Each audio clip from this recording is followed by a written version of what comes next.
Ang matandang ito ay namimili sa palengke kasama ang kaisa-isa niyang apo. Nang bigla na lang naglaho ang bata nang walang anumang bakas. Magkita pa kaya sila? Ito ang pelikulang Canola noong 2016. Sa isla ng Jeju sa South Korea, mapayapang namumuhay si Ginang Chun, kasama ang kanyang apo na si Hee-ji. Paninisid ang ikinabubuhay ng mga tao rito. Mapanganib ang ganitong trabaho. Sa katunayan, sa dagat namatay ang ama ni Hee-ji. Ang ina naman niya ay nag-asawa ng iba, kaya naiwan siya sa poder ng lola. Isang araw ay tinanong niya kung alin ang mas malaki, ang langit ba o ang dagat? Ang dagat, sagot ng matanda. Nakita niyo na po ba ang bawat dulo nito? Hindi pa, pero paglaki mo maiintindihan mo rin. Kapag natatakot siya sa gabi ay kinakantahan siya nito hanggang sa makatulog. Maaga itong gumigising araw-araw upang maghanap ng pagkakakitaan. Nakikisakay sa bangkang pumapalaot, at sinisisid ang malalim na dagat para may makain sila. Kadalasan ay nakakatulog si Hee-ji sa paghihintay. Takot na takot kapag gumigising na wala ang kanyang lola.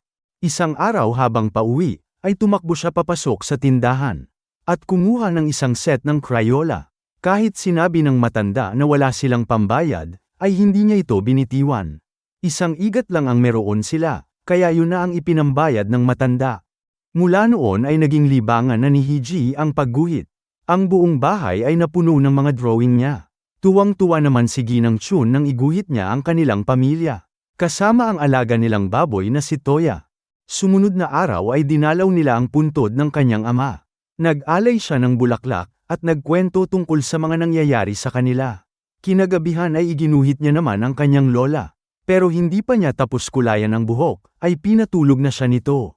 Dahil kinabukasan ay dadalo sila sa kasal. Sa pagmamadali ay nailagay niya sa bag ang kulay dilaw na Crayola.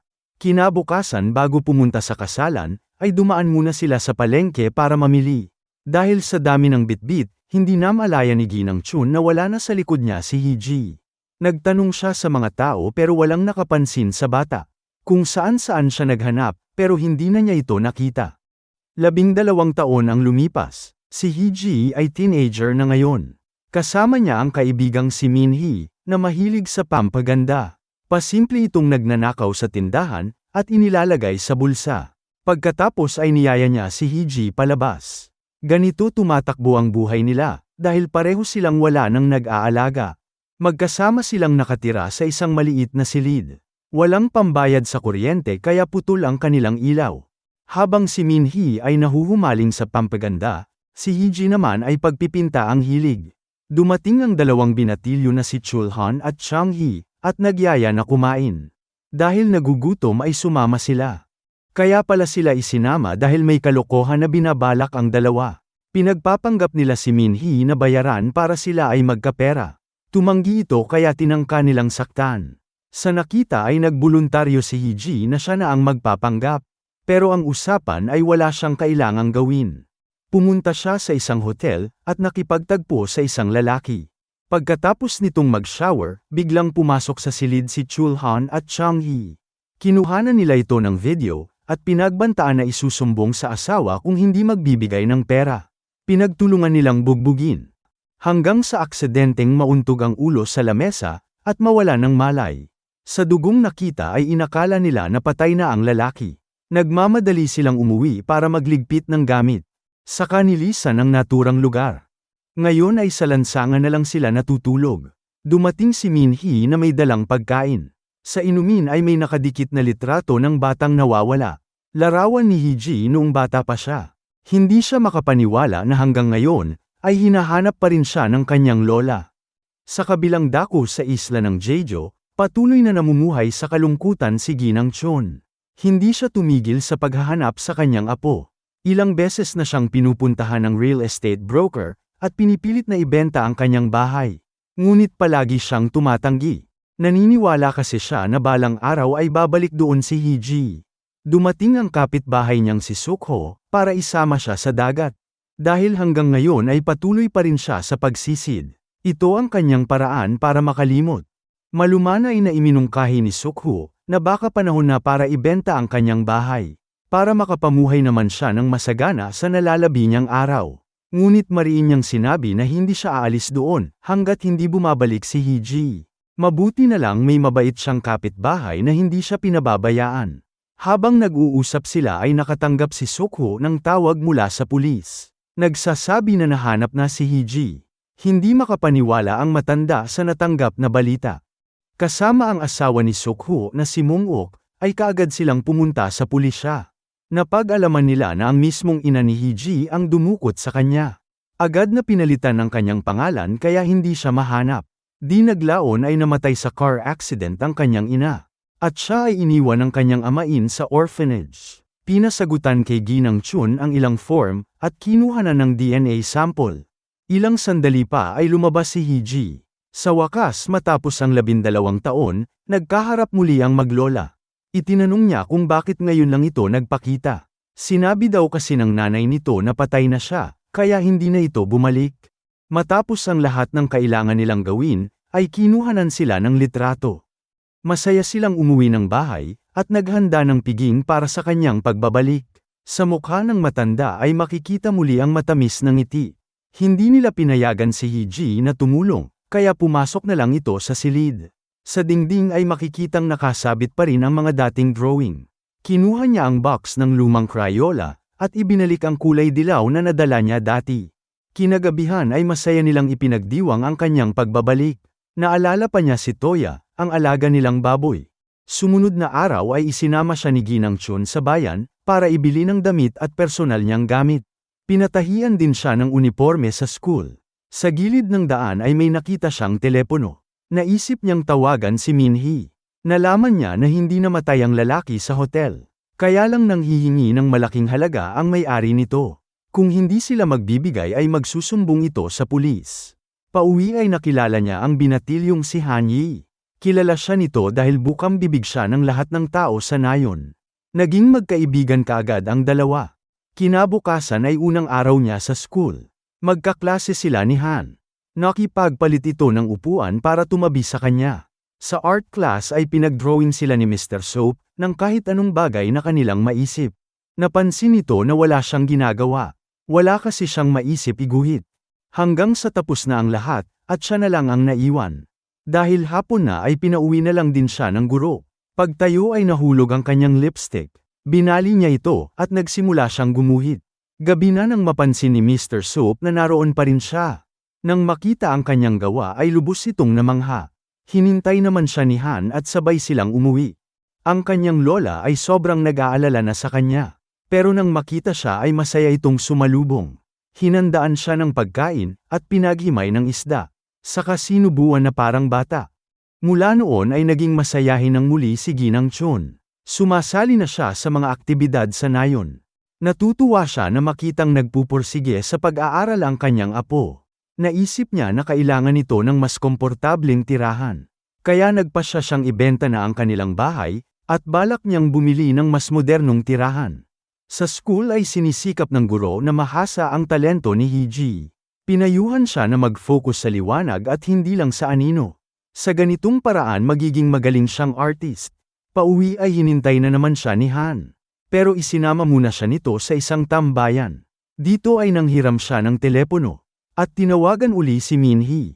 Natunugan ng dalawa nitong kasama na siya ang nasa kabilang linya, kaya inagaw ng mga ito ang telepono. Nagbanta na sasaktan si Min-hee kung hindi siya magbibigay ng pera.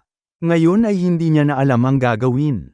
Dahil sa nakikitang potensyal ay tinututukan ni Mr. Soap si Hee-ji. Pero umiral na naman ang pagkasutil niya. Kaya ipinakita ng guro ang mga gulay at alak na bigay ng kanyang lola. Ginagawa ng matanda ang lahat para hindi masayang ang kanyang talento. Ngayong araw ay nagdaos ng seremonya ang buong nayon, para patuloy na maging masagana ang kanilang taon. Bawat isa ay nagbigay ng kani-kanilang alay sa dagat. Hindi tinapos ni Hee-ji ang seremonya. Bumalik siya sa bahay at hinalungkat ang gamit ng matanda. Kinuha niya ang bankbook nito, at pumunta sa bangko para i-withdraw ang pera. Pero nakonsensya siya kaya hindi niya itinuloy. Dahil sa nawawalang bankbook ay tumawag ng pulis sila Sukho. Isang babae doon ang nagpaalala, na noong nakaraang buwan ay ipinautang ni Ginang Chun sa kapitbahay, ang 1.5 milyon niya. Napaisip ang matanda, saka sinabi na makakalimutin na nga siya. Sinamantala ni Hee-ji na pumasok sa bahay, at nagmamadaling ibinalik sa drawer ang bankbook. Nakita siya ni Sukho, pero kaagad siyang nakaisip ng alibi. Pinayuhan nito ang matanda na palitan ng password, at ilista ang lahat ng gastos sa araw-araw. Pag-alis ni Sukho ay nakita siya ng matanda na naninigarilyo. Lumapit ito at humingi din ng isa. Ibinalik ang tanong niya noon, kung ano ang mas malaki, ang dagat o ang langit. Ang langit syempre, sagot niya. Ngumiti lang ito sa kanya. Pinayuhan siya na kahit gaano kahirap ang buhay, kapag may karamay ay mas madaling magpatuloy. Nangako din na hindi siya nito iiwan anuman ang mangyari. Napagtanto niya kung gaano kalaki ang sakripisyo ng lola niya sa kanya. Nang muli silang magkita ng guro ay nangako siya na pagbubutihin na ang pagpipinta. Kaya kahit nasa bahay ay nag-aaral siya. Ang kanyang lola naman ay walang tigil sa pagtatrabaho, kahit tirik ang araw. Hindi niya mapigil ang maawa. Nilagyan niya ito ng sunblock sa mukha, at inipitan ang buhok. Gusto niya rin na maranasan ang hanap buhay ng kanyang lola, kaya hiniling niya na sumama sa pagsisid. Pumayag ito pero sinuutan siya ng oxygen tank para ligtas. Magkahawak kamay silang lumusong, at nanguha ng lamang dagat. Nakakamangha ang ganda ng tanawin sa buong paligid. Sumunod na araw ay nagulat ang kanyang guro sa ipinasa niyang drawing. Ang mukha ng kanyang lola. Ayaw nitong maniwala na siya ang may gawa. Dahil sa paghanga ay inalok siya na sumali sa drawing contest sa Seoul. Naluha siya sa tuwa. Paglabas ay magkasama uli sila ni Han. Pero laking gulat niya nang makita ang isang lalaki na naghihintay sa gate. Ito ay ang kanyang ama na nag-abandona sa kanya. Nagpakita lang ito para humingi ng pera. Inutusan siya na pagnakawan ang kanyang lola. Nagbanta na may ibubunyag sa matanda kung hindi siya magbibigay. Sa narinig ay naiyak siya sa galit. Nang gabing yun ay nadatnan siya ng matanda sa labas ng bahay na umiiyak. Ipinakita niya ang ginawa niyang drawing, at talaga namang tuwang-tuwa ito. Malalim na ang gabi ay hindi pa siya makatulog. Kaya kinuha niya ang larawan ng kanyang lola sa dingding, at tinapos itong kulayan. Kinabukasan ay maaga itong umalis para maghanap buhay. Hindi niya mapigilan ang umiyak dahil sa awa. Dumating ang araw ng pagluwas nila sa Seoul para sa contest. Pinabaunan siya nito ng pagkain at binilinan ng mabuti. Nakiusap din sa guro na alagaan siya. Sumunod din doon si Han pero hindi na sila nakapag-usap. Pagdating sa Seoul ay nakipagkita siya sa ama, at ibinigay ang perang hinihingi nito. Saka nilinaw na yon na ang huli nilang pagkikita. Sa araw ng contest ay iniwan muna siya ni Mr. Soap. Pero pagbalik ng guro ay wala na siya doon. May iniwan siyang sulat na nakalagay, confession, ang pamagat ng iginuhit niya. Nagpasalamat din siya sa lahat ng tulong nito. Dahil tuluyan na siyang aalis at wala nang balak na bumalik. Sa kabilang dako, pinuntahan ni Sukho si Ginang Chun. Natanggap kasi nito ang DNA test nila ni Hee-ji na nagsasabing hindi sila magkadugo. Sa halip na magulat ay itinapon niya ang papel. Ayaw niyang makinig sa anumang paliwanag, at pilit pinaalis ang lalaki. Si Hee-ji naman ay pumunta sa ilalim ng tulay na pinagtatambayan nila noon. Dumating ang dalawang lalaking kakilala niya. Pati si Min-hee ay dumating din. Gusto ng mga ito ng pera kaya inagaw ang bag niya. Hanggang sa may tulak siya ng malakas, at mawala ng malay. Dumating naman si Han kasama ang ilang pulis. Natuntun sila at nahuli ang dalawang lalaki.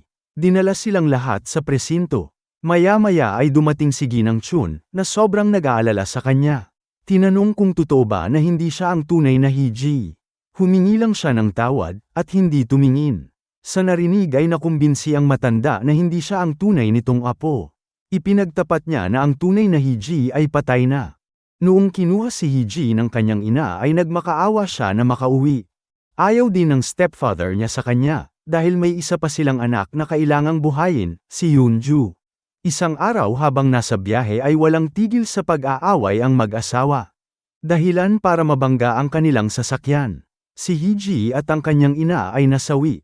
Pero sa dalawang bata, si Yoonju lang ang may insurance. Kaya pinagpalit ng ama ang kanilang pagkakakilanlan, para makuha nito ang insurance money.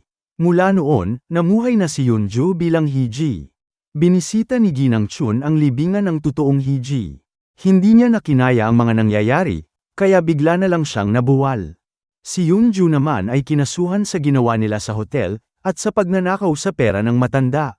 Sa kulungan ay naalala niya si Hiji noong bata pa sila.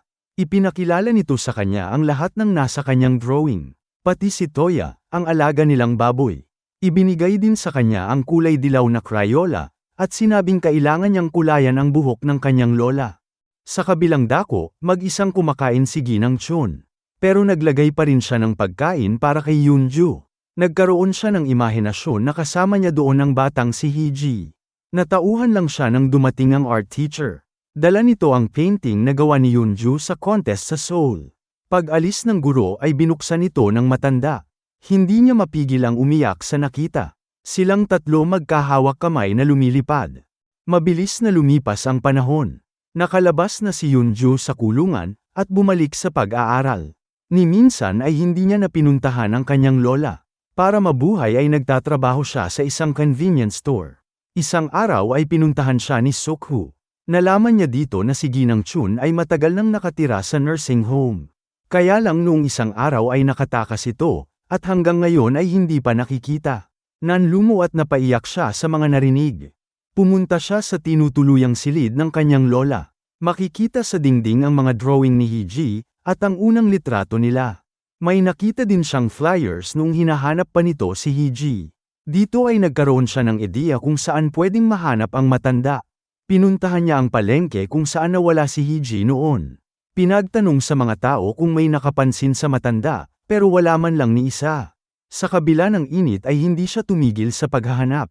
Hanggang sa wakas ay nakita niya ito. Naglalakad na parang wala sa sarili, at iisa lang ang suot na sapatos. Matagal bago siya nito nakilala. Awang-awa siya sa itsura ng matanda. Nagpasya siya na bumalik sa dati nilang tirahan. Naibenta na ito sa iba kaya may mga nakalagay na harang. Sobrang kalat ng paligid at napabayaan na ang bahay. Nakiusap naman si Sokhu sa ahente, kung pwedeng upahan ang bahay para kay Ginang Chun. Ayaw nitong pumayag, pero sa huli ay naawa din sa kanila. Lahat ng magkakapitbahay ay nagtulungan, nalinisin at ayusin muli ang bahay. Nang handa na ang lahat, ay inuwi na ni Yunju si Ginang Chun doon. May Alzheimer's disease ito kaya hindi na sila nakikilala. Sobrang nalulungkot ang mag-asawang Hu sa kalagayan ng matanda. Patuloy na nagpupursige si Yunju sa pagguhit. Matatapos niya ng iguhit ang magandang view sa labas. Nang biglang lumapit ang kanyang lola na noon ay isip bata na. Pinakialaman nito ang drawing niya. Hindi niya magawang magalit, sa halip ay nakipaglaro na lang. Lahat ay ginagawa niya para maalagaan ang matanda. Madalas silang umupo sa tabing dagat para magpahangin. Paulit-ulit nitong sinasabi na, ang langit ay nasa puso ng dagat. Dito niya napagtanto na ang dagat nga ang mas malaki kesa sa langit. Hindi naman sila pinababayaan ni Sokhu. Lagi itong naghahatid ng pagkain para sa kanila. Nung gabing yun, matapos niyang patulugin ang kanyang lola, ay lumabas siya dala ang lumang kaset. Dito ay narinig niya ang recorded voice ng matanda noong wala pa itong sakit. Ilang beses na binanggit ang password ng bank account nito. Sinabi na noong una pa lang, ay alam na ng matanda na hindi siya ang totoong Hiji. Pero itinuring pa rin siya nitong tunay na apo. Mabuhay ka bilang isang artist, at hindi gaya ko na maninisid lang. Alam kong malapit na akong lumisan, pero maniwala ka, hindi kita gustong iwan. Ito ang mga bilin ni Ginang Chun. Sobra ang iyak niya sa mga narinig. Paulit-ulit siyang humingi ng tawad. Sumunod na eksena ay nasa ospital sila. Mahina na ng sobra si Ginang Chun. Gusto nitong makakita ng mga bulaklak, kaya pinintahan ni Yunju ang buong silid. Tinawag siya nito sa totoo niyang pangalan. Sinabi na oras na para magpaalam. Sikapin mong mamuhay sa mabuting paraan. Hindi kita makakalimutan kahit sa kabilang buhay. Maraming salamat at naging apo kita. Ang mga huling salita ng matanda bago tuluyang lumisan. Nangako naman siya na susundin ang lahat ng bilin nito. Ilang sandali pa, si Ginang Chun ay naglakbay na sa isang napakagandang lugar. Puno ng canola na bulaklak ang buong paligid. Sinalubong siya ni Hiji hawak ang masayang larawan nila. Sa wakas ay muli silang nagkasama, at hindi na maghihiwalay pa. Mabilis na lumipas ang panahon. Si Yunju ngayon ay isa ng matagumpay na artist, at may sarili ng art gallery. Lubos siyang ipinagmamalaki ng mga kapitbahay, dahil sa magaganda niyang gawa. Lahat ng mga alaala niya sa isla ay iginuhit niya. Pati ang unang araw ng pagdating niya doon. Pero ang pinakamaganda sa lahat, ay ang larawan ni Ginang Chun, ang pinakamamahal niyang lola. Huwag niyo po sanang kalimutan na mag-like at mag-subscribe sa aking channel para sa iba pang video. Maraming salamat po sa inyong patuloy na suporta.